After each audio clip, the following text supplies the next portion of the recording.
Hello guys and welcome back to the another video of Accountonomics on your tips। आज है हमारी coast की class number 2।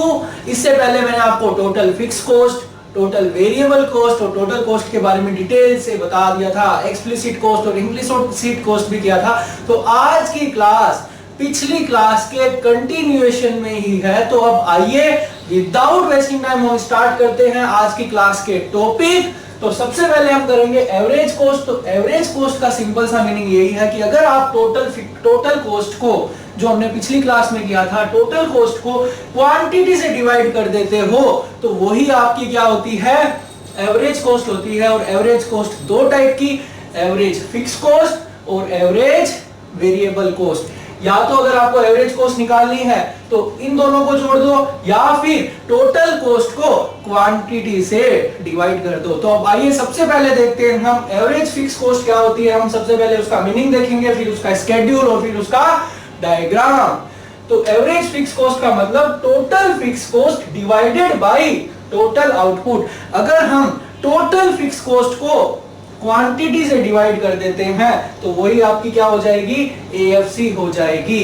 तो last class में जो हमने स्केड्यूल किया था, तो जो इसका स्केड्यूल होगा कि आउटपुट 1 2 3 4 5। मैं यहाँ पे एक चीज आपको लिखना भूल गया, 0 पे भी फिक्स कोस्ट 10 है, 1 पे भी 10। तो हर लेवल पे जो आपकी टोटल फिक्स कोस्ट है वो क्या है, 10 है। तो अगर आप इस टोटल फिक्स कोस्ट को क्वांटिटी से डिवाइड कर देते हो तो पहले पे क्या आएगी, 10 डिवाइडेड बाय 0 इनफाइनाइट, फिर 10, फिर 5, फिर 3.33, फिर 2.5 और फिर कुछ भी नहीं किया। टोटल को हमने क्या कर दिया, क्वांटिटी से डिवाइड कर दिया। एक चीज ध्यान रखना, 0 लेवल पे हमेशा एएफसी क्या होगी, इनफाइनाइट होगी। और एक चीज आप ऑब्जर्व भी कर रहे होंगे कि जैसे जैसे आउटपुट बढ़ रहा है वैसे वैसे आपकी एएफसी कम होती जा रही है। खैर मैंने ये लिख भी रखा है। तो जब इसका डायग्राम बनेगा तो बड़ा ही आसान है, एकदम इस तरीके से एएफसी।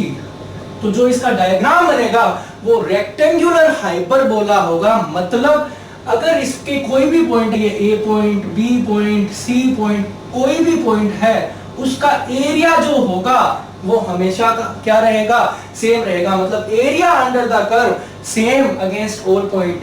अगर आप ए पॉइंट का एरिया ले लो या बी का ले लो या सी का ले लो या फिर डी का ले लो, एरिया हमेशा क्या रहेगा, सेम रहेगा। इसलिए एएफसी को रेक्टेंगुलर हाइपरबोला भी कहते हैं। किसी भी आउटपुट को, अगर किसी भी आउटपुट और एएफसी को मल्टीप्लाई करोगे तो हमेशा टीएफसी आएगा। जैसे कि मान लो फर्स्ट लेवल पे अगर 1 को 10 से मल्टीप्लाई करते हो तो 10 आएगा। सेकंड स्टेज पे आपकी एएफसी कितनी थी, 5 थी, तो 5 मल्टीप्लाई बाय 2 10।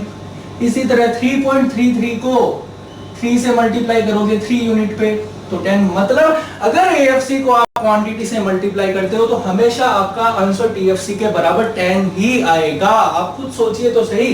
तो बस इसीलिए इसको हम रेक्टेंगुलर हाइपरबोला भी बोलते हैं।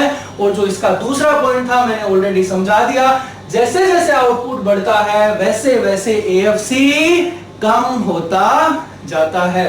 और तीसरा, AFC never touches x axis और वाई एक्सिस। एएफसी कर्व कभी भी एक्स एक्सिस को टच नहीं करता और कभी भी वाई एक्सिस को टच नहीं कर सकता।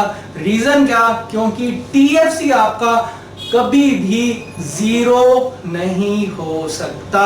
तो जब टीएफसी 0 नहीं हो सकता तो एएफसी कभी भी एक्स एक्सिस और वाई एक्सिस को टच नहीं करेगा। तो ये था इसके की डेफिनेशन, इसका स्केड्यूल और डायग्राम। अब आइए हम देखते हैं इसी तरह से। तो सबसे पहले एबीसी की डेफिनेशन, फिर उसका स्केड्यूल और फिर उसका डायग्राम। तो जो एबीसी की डेफिनेशन है सेम उसी तरीके से है जैसे हमने एएफसी का किया था। मतलब total variable cost divided by total output. अगर आप टीवीसी को क्वांटिटी से डिवाइड कर देते हो तो आपका क्या आ जाएगा, एबीसी आ जाएगा। तो अब आइए हम देखते हैं इसका स्केड्यूल। तो स्केड्यूल कुछ भी नहीं है, 0 पे आपको मैंने लास्ट क्लास में भी बताया था टीवीसी 0 होता है, फिर फर्स्ट पे 5 7 इस तरीके से। और मैंने आपको यह भी बताया था कि 5 से टीवीसी आपकी क्या हो गई, 7 हो गई। फिर मतलब पहले जो टीवीसी होती है वो डिक्रीजिंग रेट से बढ़ती है और बाद में इंक्रीजिंग रेट से बढ़ती है, जैसे कि फिर 5 से बढ़ी, फिर 6 से और फिर 10 से। तो हम इसमें ज्यादा डिटेल से नहीं जा रहे। तो जब आप इसका एवरेज निकालोगे तो फर्स्ट पे 0 आएगा, फिर 5 डिवाइडेड बाई 1, फिर 7 डिवाइडेड बाई 2, इस तरह से आप इसका एवरेज निकाल लोगे। तो यहां पे आप एक चीज ऑब्जर्व कर रहे होंगे कि जो पहली 3 यूनिट है वहां पर आपका एवीसी क्या हो रहा है, डिक्रीज हो रहा है, और उसके बाद में एक स्टेज पे जैसे 4 और 4.5 था तो कांस्टेंट हुआ, और बाद में सडनली इसने इंक्रीज होना स्टार्ट कर दिया। इसका मैं आपको रीजन बताऊंगा। पहले हम इसका देखते हैं डायग्राम। तो एवीसी है, पहले स्टेज पे क्या हो रहा है, डिक्रीज हो रहा है। दूसरी स्टेज पे एक लेवल ऐसा आया कि कांस्टेंट हो गया, और उसके बाद में उसने सडनली राइज होना स्टार्ट कर दिया। अब इसका रीजन आपके पिछले चैप्टर में छिपा हुआ है, जो हमने लो वेरिएबल प्रोपोर्शन किया था, वही इसका रीजन है। तो एवीसी यू शेप होता है due to low variable proportion, क्योंकि लो वेरिएबल प्रोपोर्शन की हमने 3 स्टेजेस की थी। फर्स्ट स्टेज पे प्रोड्यूसर को इंक्रीजिंग रिटर्न मिलता है। अरे भाई, अगर वर्कर मन लगाकर काम करेंगे तो पहली स्टेज पे हमने बताया था इंक्रीजिंग रिटर्न मिलता है, तो कॉस्ट आपकी क्या होगी, कम होगी। और दूसरी स्टेज पे प्रोड्यूसर को डिमिनिशिंग रिटर्न मिलता है, मतलब जितने वर्कर की जरूरत थी, जैसे 5 वर्कर की जरूरत थी तो 5 के 5 लगा लिए। तो सेकंड स्टेज पे कांस्टेंट रिटर्न, और जो थर्ड स्टेज होती है उस पे नेगेटिव रिटर्न मिलता था वेरिएबल प्रोपोर्शन में, क्योंकि जहां पे जितने वर्कर की, अगर 5 वर्कर की जरूरत थी और अगर आपने 10 वर्कर लगा लिए तो तीसरे स्टेज पे आपकी कॉस्ट बढ़ना स्टार्ट हो जाती है। तो इन 3 स्टेजेस की वजह से ही पहले कॉस्ट डिक्रीज होगी, फिर कांस्टेंट होगी और फिर इंक्रीज होगी। ये मैंने लिख भी दिया है यहाँ पे।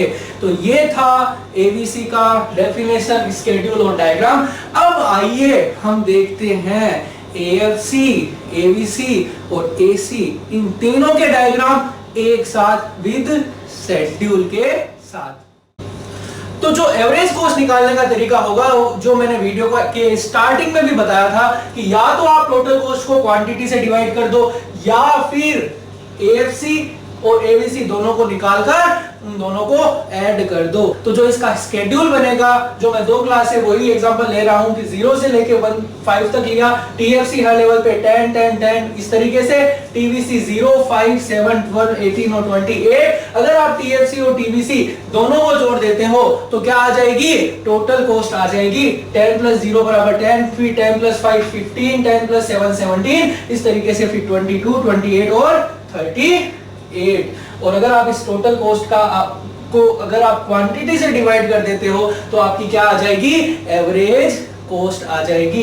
तो यहाँ पे आप एक चीज देखो, 10 डिवाइडेड बाय कितना होगा, 0, तो इनफाइनाइट। एक चीज आप यहाँ पे ऑब्जर्व करना कि आपका एएफसी भी 0 पे इनफाइनाइट था और एसी भी 0 आउटपुट पे इनफाइनाइट होगा, क्योंकि यहाँ पे वेरिएबल कॉस्ट क्या है, 0 है।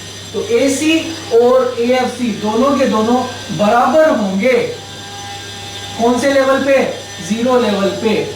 तो उसके बाद में आपने 15 को 1 से डिवाइड किया, फिर 17 को 2 से, फिर 22 को 3 यूनिट से, और इस तरीके से डिवाइड करके आपने एसी फाइंड आउट कर लिया। और या जो मैंने आपको बताया है कि पहले आप टीएफसी का एवरेज निकालो, टीवीसी का एवरेज निकालो और उन दोनों को ऐड कर दो।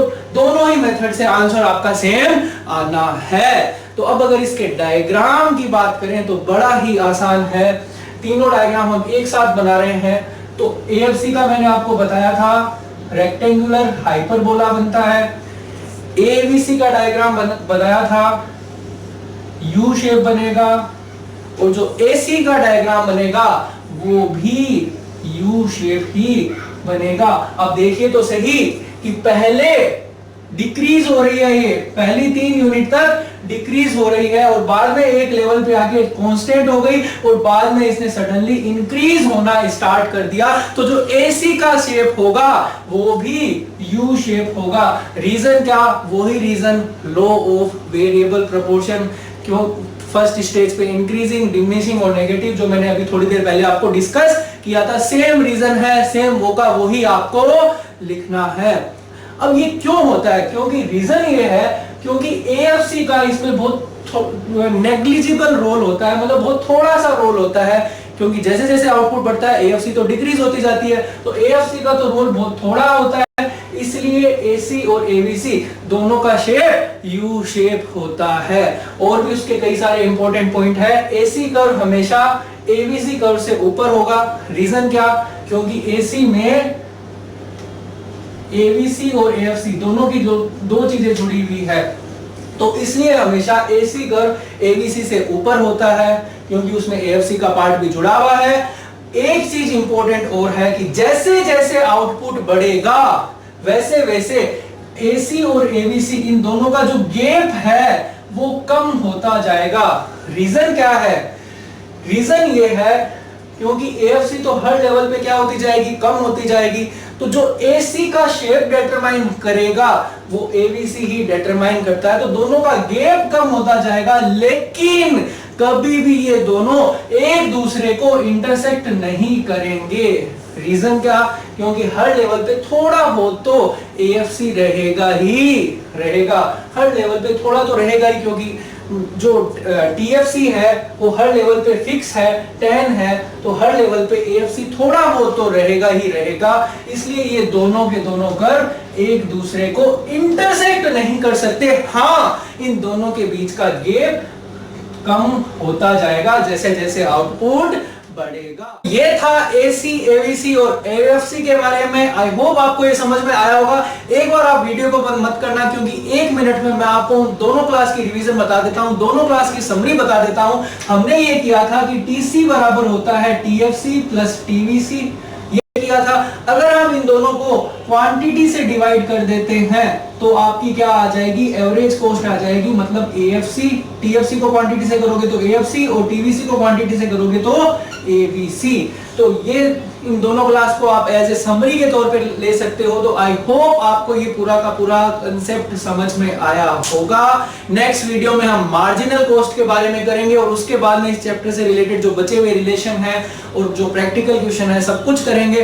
तो लास्ट में मैं आपको यही बोलूंगा कि अगर आपको ये वीडियो पसंद आया तो प्लीज इसे लाइक कीजिए, सब्सक्राइब कीजिए, ज्यादा से ज्यादा शेयर कीजिए, क्योंकि इस स्टेशन पे मैं आपको सिर्फ कंसेप्ट ही नहीं करवा रहा, उससे रिलेटेड सारी की सारी चीजें करवा रहा हूं, चाहे वो प्रैक्टिकल क्वेश्चन हो या अदर कंसेप्ट्स हो। तो टिल देन हंसते रहिए, मुस्कुराते रहिए, but don't forget to subscribe my channel, because a lot of thing is going to happen in the forthcoming days. Till then, thank you guys.